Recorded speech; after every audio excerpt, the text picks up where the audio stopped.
미국에서 하루 평균 신규 확진자가 8만 명대로 떨어져 한국보다 더 적은 수준으로 나타났습니다. 미국의 코로나19 감염률이 2% 미만으로 떨어졌지만 교내 마스크 의무화에 관해선 조심스러운 입장을 보이고 있습니다. 뉴저지 맨빌 경찰서장이 여직원 성폭행으로 비소돼 논란이 되고 있습니다. 뉴욕주에서 보석개혁법 정비를 두고 갑론을 받기 펼치고 있습니다. 뉴욕시 지하철에서 시민들의 안전을 위해 노숙자 약 100명을 대피시켰다는 소식입니다.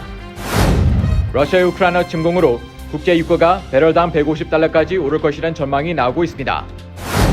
FBI가 대러 제재안 발표 이후 미국 내 기업들과 주 정부들을 향한 랜섬웨어 공격을 경고했습니다. 뉴저지 주립대에서 저소득층 중산층 학생들을 위한 무상학비 혜택을 시행한다고 밝혔습니다.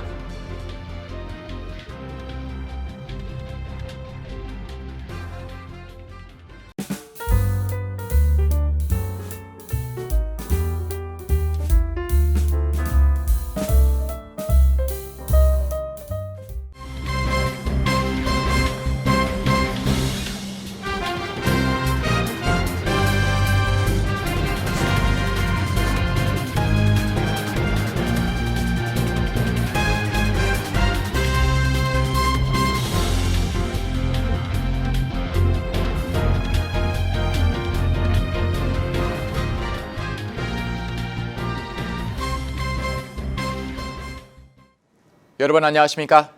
KBTV 뉴스9 이창원입니다. 코로나19 오미크론 변이의 확산세가 크게 약화돼 한때 80만 명을 넘겼던 7일간 하루 평균 신규 확진자 수가 8만 명대로 떨어졌습니다. 인구가 한국의 약 6.5배인 미국의 신규 확진자가 한국보다 더 적은 수준으로 내려온 것입니다. 전장희 기자의 보도입니다.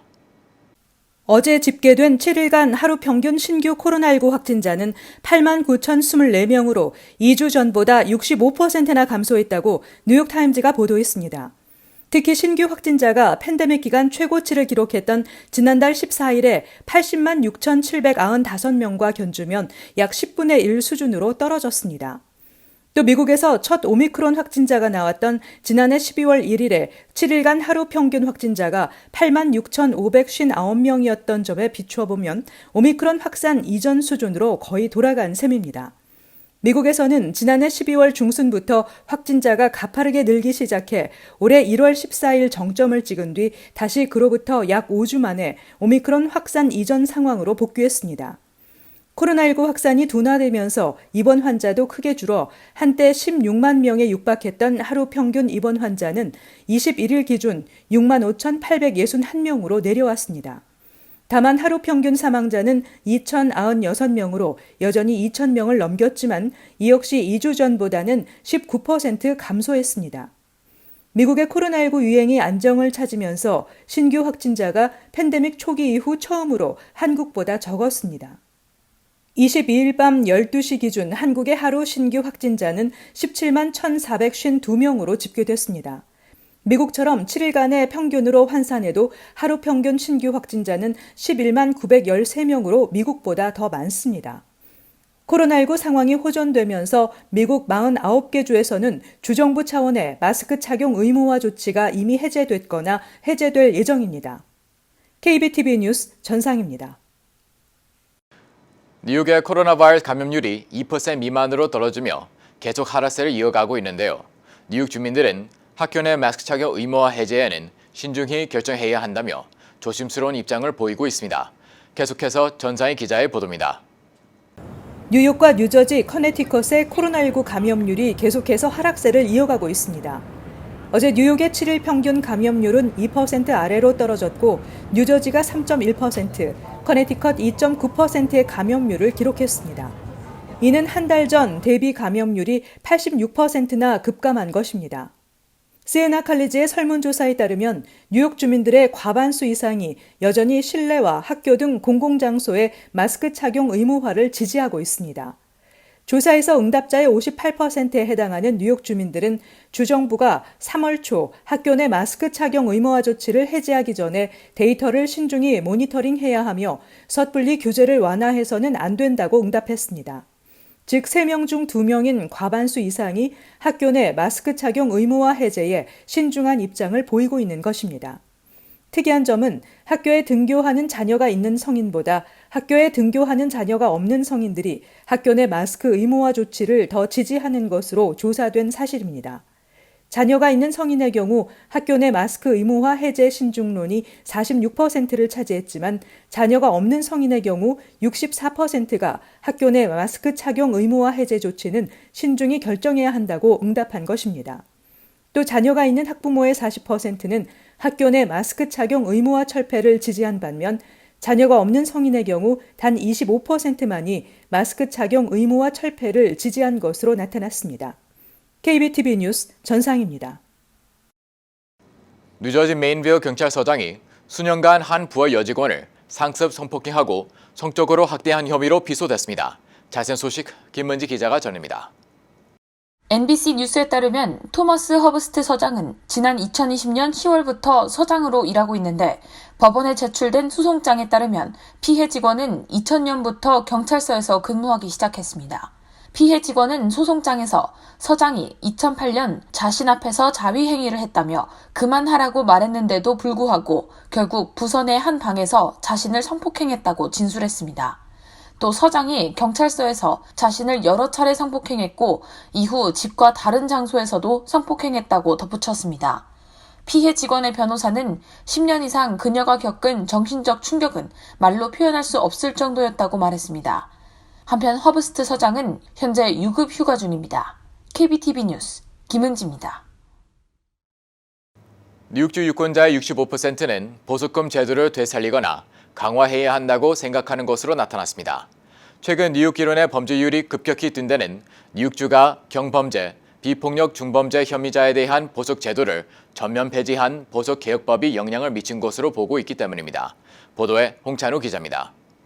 22일 시에나 컬리지가 뉴욕주 유권자 800여 명을 대상으로 한 설문조사에 따르면 응답자의 65%가 뉴욕주 보석개혁법을 재검토하고 용의자 전과 여부에 따라 구속 등 강력 조치를 해야 한다고 생각하는 것으로 나타났습니다.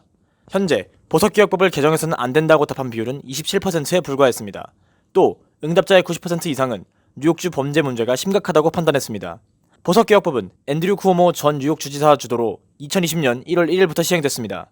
성범죄, 가정폭력 등 일부 범죄를 제외하고는 범죄자들에게 보석 판결을 내리지 않고 불구속 수사를 하도록 하는 것이 골자입니다. 이전에는 대부분 혐의에 대해 보석금을 내야 석방된 상태로 재판받을 수 있었지만 빈부 차별이라는 비판을 받아 보석개혁법이 추진되었습니다. 문제는 팬데믹 이후 범죄 문제가 심각해졌다는 것입니다. 1월 뉴욕시경이 집계한 범죄는 9,566건으로 전년 대비 38.5% 급증했고 2020년 1월 1일부터 2021년 6월까지 구속된 용의자 10명 중 4명은 석방된 후 다시 체포된 것으로 나타났습니다. 하지만 민주당 정치인들은 대부분 보석개혁법을 지지하며 재정비하는 데엔 회의적인 반응입니다. 올해 주지사 선거에 나서는 캐시 호컬 뉴욕 주지사도 이에 대한 정확한 입장을 밝히지 않고 있습니다. KBTV 뉴스 홍찬호입니다. 코로나19 사태 이후 노숙자 범죄가 급증하면서 뉴욕 시민들의 지하철 안전이 우려되고 있는 가운데 뉴욕시가 지하철 안전 대책팀을 투입하고 어제 뉴욕시 지하철 노숙자 약 100명을 대피시켰다고 밝혔습니다. 전상희 기자입니다. 뉴욕 경찰 등으로 구성된 지하철 안전대책팀은 지하철에서 이용 수칙을 어기는 탑승자들을 엄중 단속하기 시작했습니다. 경찰은 지하철 내 약물 복용과 흡연을 엄금하는 것은 물론 지하철 좌석에 누워서 자는 노숙자들을 대피시킵니다.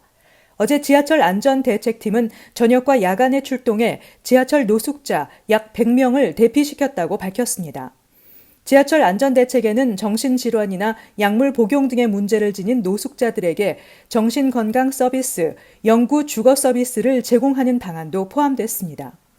뉴욕 지하철 운영당국에 정신건강 전문가들을 배치해 이들에게 노숙자들을 진단하게 한 뒤 본인 또는 다른 사람에게 해를 끼칠 수 있는 노숙자를 강제 입원시킬 수 있는 권한을 줄 방침입니다. 에릭 아담스 시장은 사람들이 지하철 이용에 대한 두려움을 토로한다며 그러한 두려움이 더 이상 뉴욕의 현실이 되지 않게 할 것이라고 전했습니다. 지난해 뉴욕 지하철에서의 폭행 중범죄는 코로나19 사태 직전인 2019년보다 25% 증가했습니다. 한편 MTA는 곧 3개의 지하철역에 플랫폼 도어를 설치할 예정입니다. MTA 관계자는 플랫폼 도어가 7, L2 라인의 타임스퀘어, 덜드 애비뉴와 서핀 블러바드 JFK역에 시범으로 설치될 것이라고 오늘 밝혔습니다. 시범 프로그램은 플랫폼과 선로 사이에 장벽을 만들어 사람들이 선로 위로 떨어지거나 밀리는 것을 방지합니다. KBTV 뉴스 전상입니다. 러시아와 우크라이나를 둘러싼 긴장에 국제 유가가 배럴당 $100 육박하면서 뉴욕 기론 휘발유 값도 고공행진하고 있습니다. 조 바이든 대통령이 러시아의 우크라이나 침공이 시작됐다고 규정한 만큼 당분간 유가는 더 뛸 것으로 보입니다. 자세한 소식 전상희 기자의 보도입니다.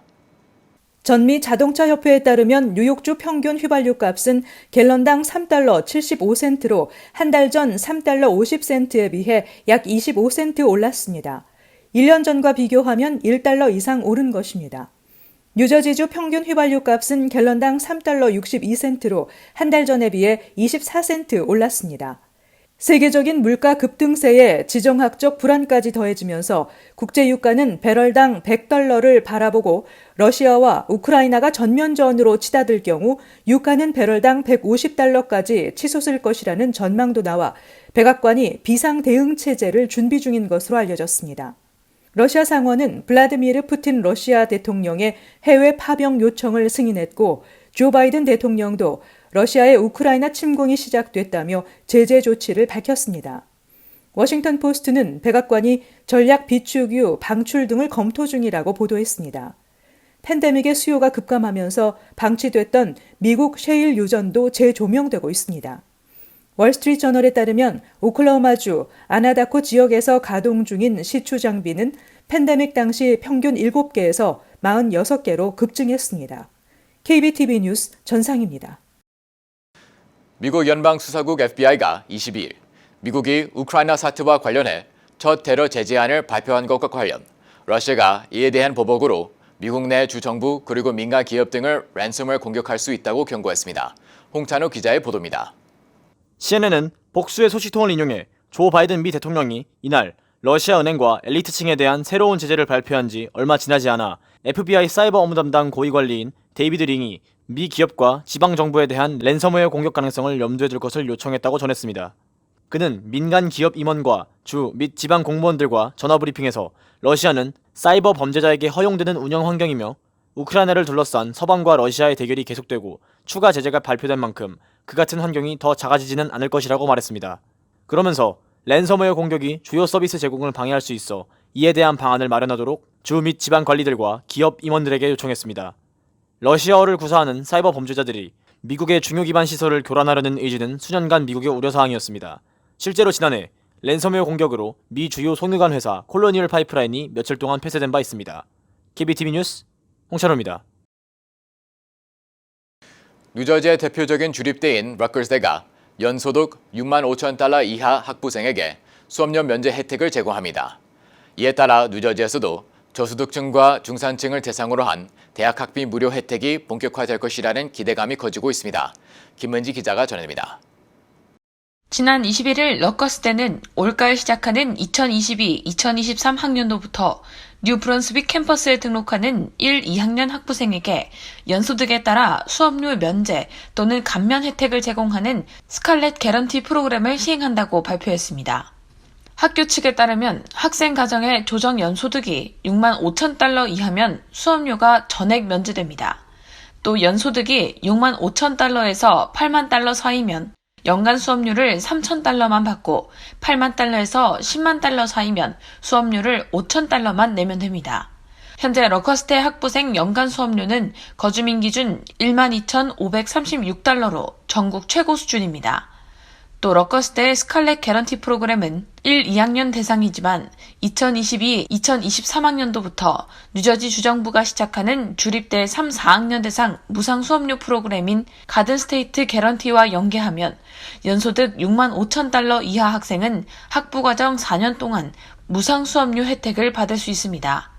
러커스대의 스칼렛 개런티 프로그램은 학부 풀타임 등록생으로 최소 12학점 이상 수강하면 연소득에 따라 자동으로 수혜 자격이 부여됩니다. 또 이민신분과 상관없이 수혜 자격만 충족하면 수업료 면제 또는 감면 혜택을 받을 수 있습니다. KBTV 뉴스 김은지입니다. 상한이 4인 가족 기준 연소득 $48,000 정도여서 혜택을 못 받는 주민들이 많다는 지적이 나오자 이를 4인 가족 기준 연소득 10만 5천 달러로 상향 조정하기로 했습니다. 저소득 가정의 유틸리티 비용 보조금으로 한 달에 $5에서 최대 $180까지 지급하는 유니버설 서비스 펀드 수혜 자격도 4인 가족 기준 연수입 10만 5천 달러로 올리기로 했습니다. 또 현재 유틸리티 비용을 연체하고 있거나 또는 서비스 중단 위기에 처한 저소득층 가정들은 기존에 실시하고 있는 가스 전기 지급 보조 프로그램, 뉴저지 쉐어, 시니어들을 위한 뉴저지 라이프라인 등의 프로그램을 적극 이용해 줄 것을 당부했습니다. 다우김 가족재단이 뉴욕 한인회를 대상으로 10년간 장기 지원을 약속했습니다. 다우김 가족재단은 앞으로 10년 동안 뉴욕 한인회를 재정적으로 돕겠다고 발표하면서 첫 해인 올해 기부금 5만 달러에 매칭 금액 5만 달러를 더해 10만 달러를 기부할 예정입니다. 재단 김도우 회장은 재단이 뉴욕 한인회에 장기적인 재정 보조금을 지원해 권익 보호를 지원하는 데 작은 역할을 할 수 있게 된 것을 기쁘게 생각한다고 밝혔습니다.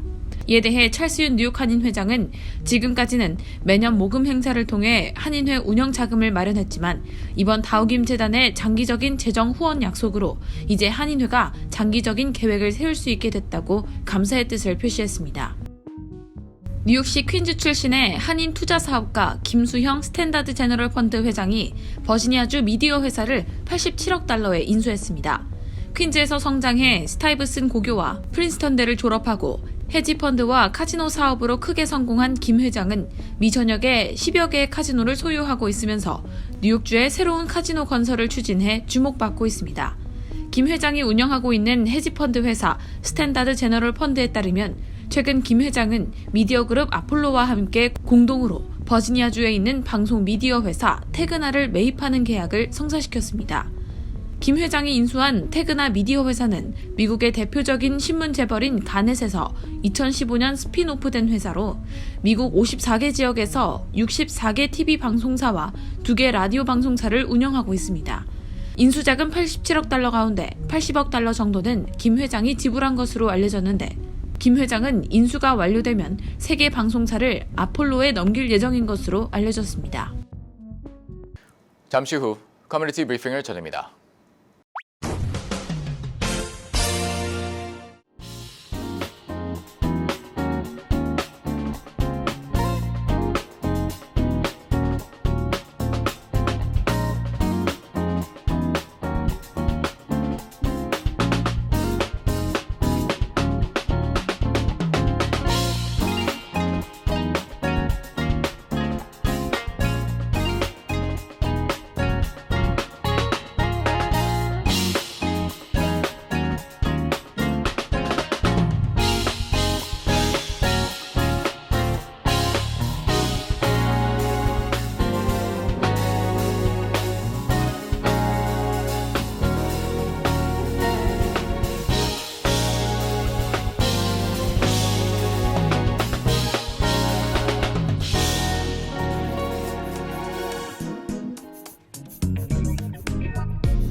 이어서 환율과 증시 전해드립니다.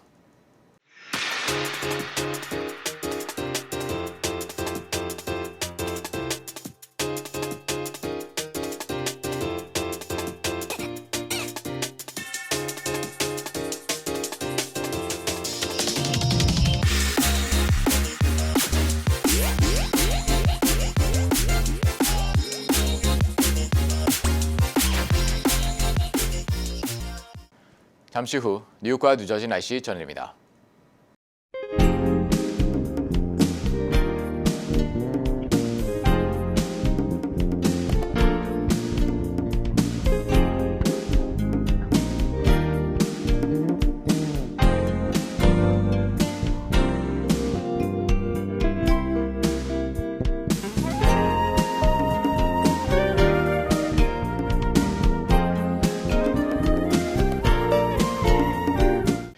KBTV 뉴스9 마칩니다.